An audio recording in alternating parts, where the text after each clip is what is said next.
Certos momentos em One Piece são irresistíveis. O hype, a força, a energia, o medo, a empolgação, certos momentos envolvem algo que parece ser maior do que a própria obra. Parece que o Oda começa todo o arco para que um único momento exploda em tela e nos torne de novo aquele fã que se emocionou pela primeira vez com o Luffy lutando contra Arlong, ou Sogeking queimando a bandeira do governo mundial, tocando o sino de Shandora, socando a cara de um Tenryubito, encarando de frente os 3 almirantes de uma só vez. Tem certas horas que você sabe que o hype transcendeu a mídia que contém a obra.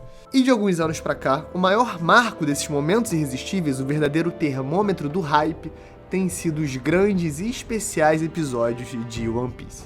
Só em um ano, tivemos vários momentos completamente épicos, que somados aos melhores artistas e aos maiores esforços de animação, transcenderam até o que nós, fãs de One Piece, acreditávamos ser possível em termos de adaptação.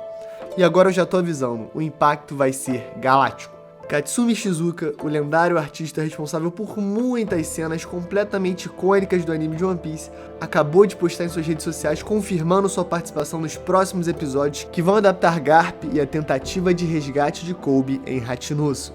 E eu já tô te avisando, vai ser completamente épico.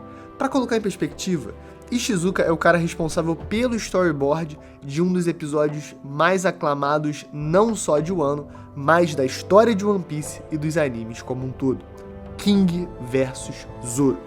A parte final do episódio 1062, com o ataque absurdo do Lunariano e o golpe lendário do espadachim, passa pelas mãos desse artista diferenciado, e com a confirmação de sua participação no episódio do Garp, o hype começa a crescer absurdamente para mais uma adaptação histórica do nosso anime favorito. Esse é o arco de Egghead, que junto ao episódio 1096 continua se mostrando uma saga perfeita para acompanharmos não só semanalmente no nosso mangá favorito, mas também prestigiando em cores e movimentos a cada nova semana.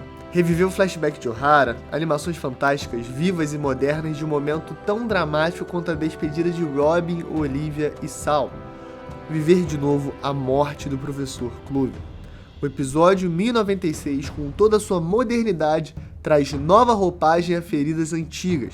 E hoje a gente vai comentar isso e muito mais. Fala galera, espero aqui, eu sou o Derek, episódio 1096 de One Piece. Vem porque o Ishizuka vem aí, mas ainda não. Esse episódio 1096 foi super especial, a gente reviveu o flashback de Ohara, a gente passou algumas coisas com a Robin e foi revelado pela primeira vez no anime o design completo do Vegapunk. Fora abertura, fora promocionais, no episódio em si foi revelado. Então, sem mais delongas, Alanzito, pede pra galera deixar like, pede pra se inscrever e traz a vinheta. Hoje tu vai ter que fazer 3 coisas.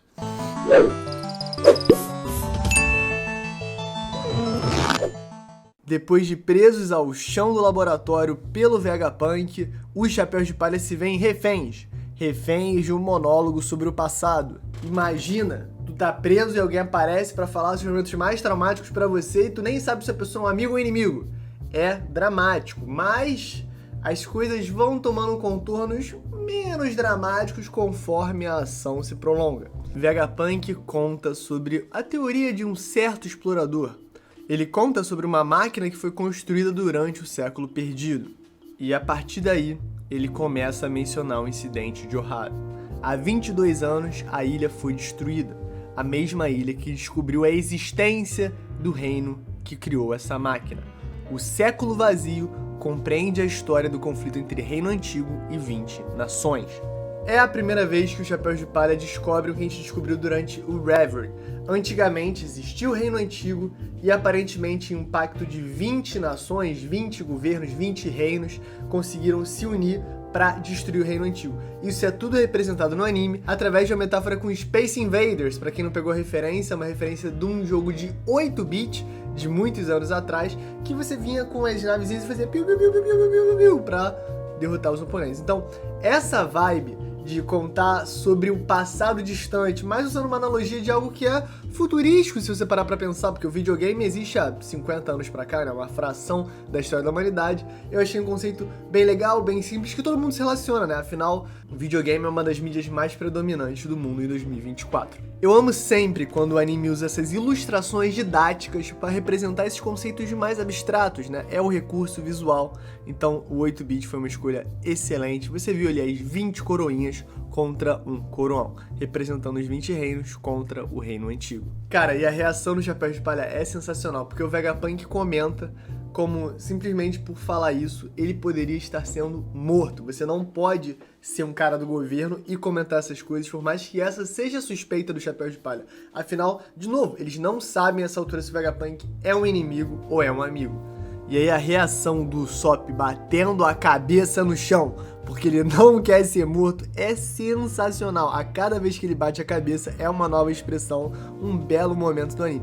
E mais, é muito engraçado porque assim, Usopp, você é burro, porque eles já querem te matar. O Sogeking literalmente tacou fogo na bandeira do governo mundial. Não falando de você, não.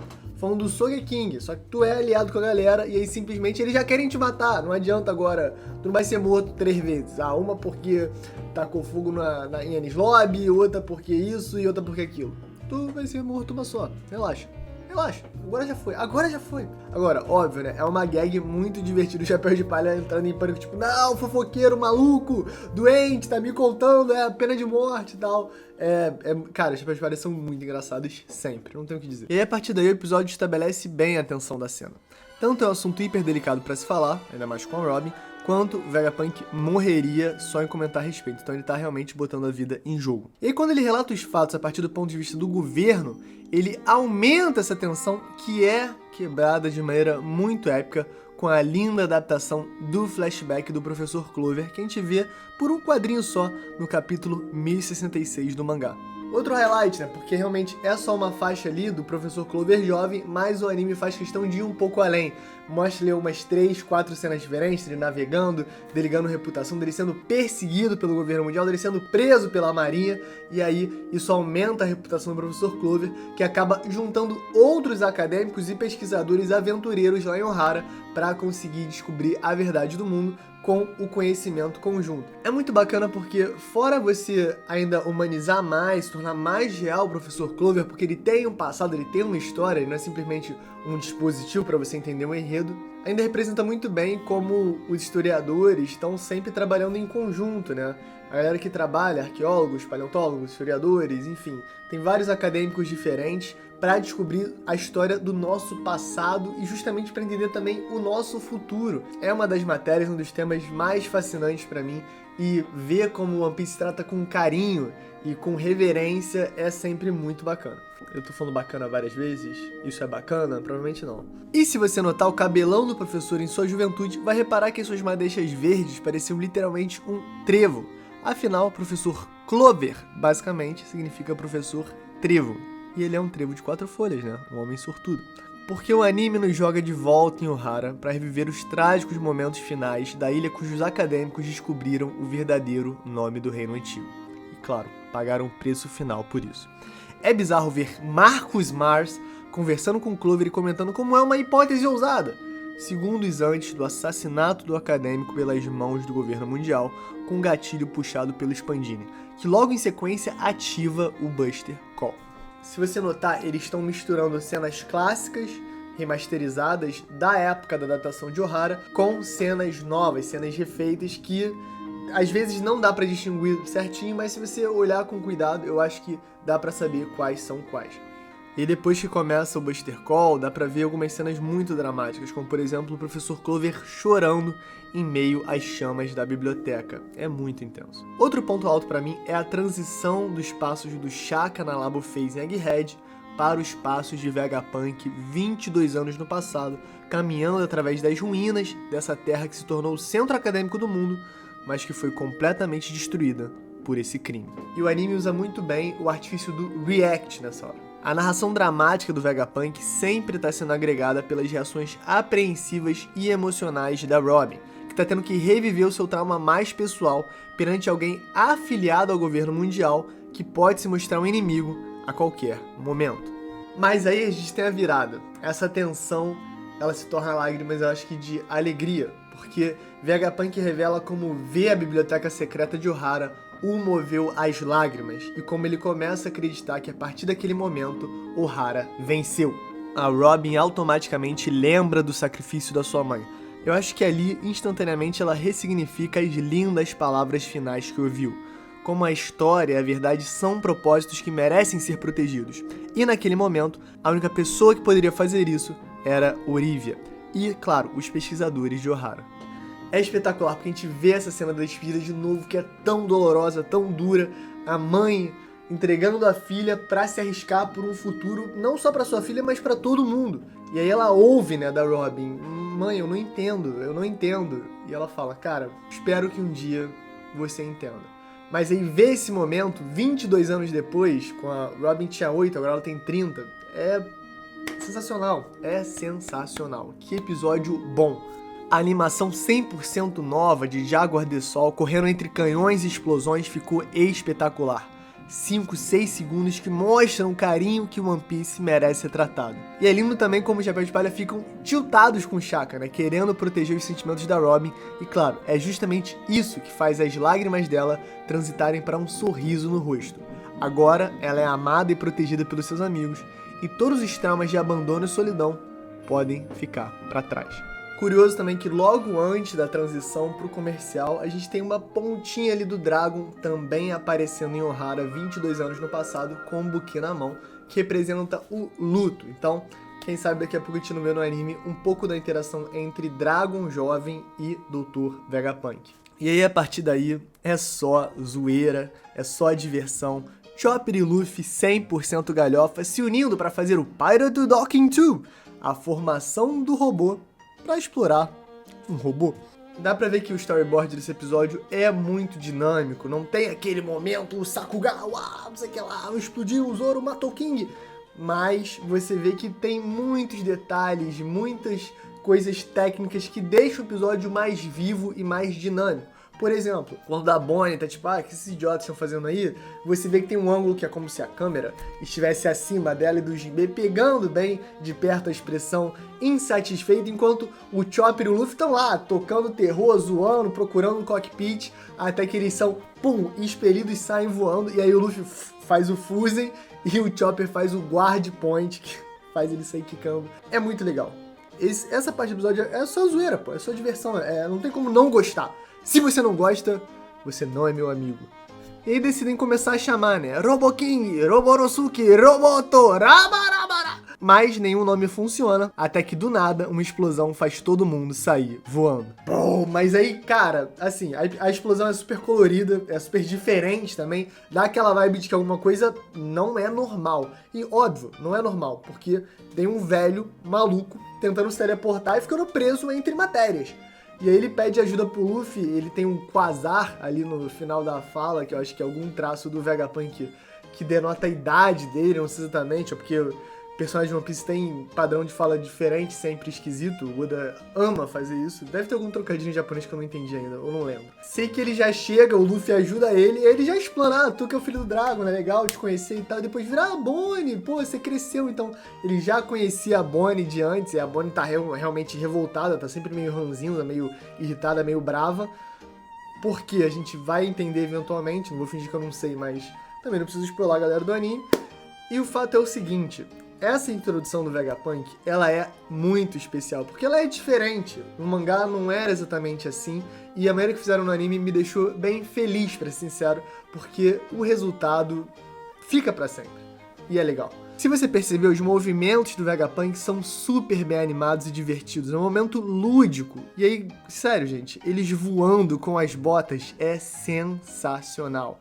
Dá pra ver os detalhes da animação, né? Começa a propulsão, eles ativam ali, você vê a bota lentamente subindo, você vê a resistência do ar, o impulso. É tudo muito foda, muito bem animado. E um momento que captura também a diversão da descoberta, da tecnologia, da amizade, da invenção. Tudo ali meio representado nesse momento que o Luffy, o Chopper e o Vegapunk saem voando e se divertindo, se entregando ao momento juntos. Claro, é sobre isso? Não. O Vegapunk é um cara importante para a história, é um líder científico do governo mundial que tem muito a agregar no mangá e no anime. Só que essa introdução representa bem quem é o personagem, o que é sobre ele, por trás de todas as questões sombrias que o próprio Shaka abordou nesse episódio. Você fica ali com um panorama que eu acho até bem completo e super bem animado, super bem trabalhado pela equipe de animação, pelo diretor e por todo mundo. Então, Galera, episódio pra mim excelente, tá? Episódio pra mim, nota 9.2, 8.9, 8.9, 9.4, 9.2.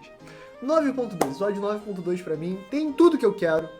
E tem momento emocionante, tem momento de boa animação, ele é todo dinâmico, é um episódio que eu achei muito bom. 8.9, vamos devagar, 8.9.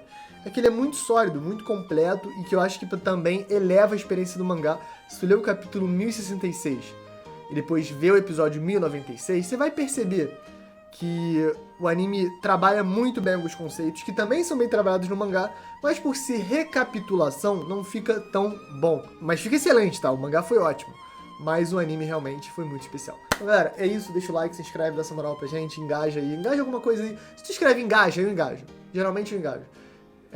Então, um beijo, um queijo. É isso, galera. Valeu.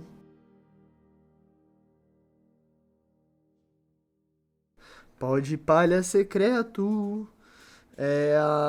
Tá tendo RMR de CS, eu tô vendo. E o Brasil já se classificou com a Fúria, com a Imperial. E aí hoje vai ter PEN, ou Odic, Liquid, ou Call, e M80 ou Legacy. A partir de 1h da tarde. E eu estarei lá vendo. Então, força para os brasileirinhos, que a gente chegue no Major de CS2 gigante.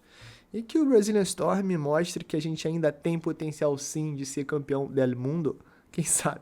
Muito bom, que é mais um dos esportes que eu peguei pra assistir na pandemia, que eu não entendo nada assim de jogar. Que eu nunca joguei CS direito, que quando eu era criança era hype. Minha mãe falava que era muito violento. Tá certo, mãe. Mas é. É isso, galera. Um beijo, um queijo e valeu.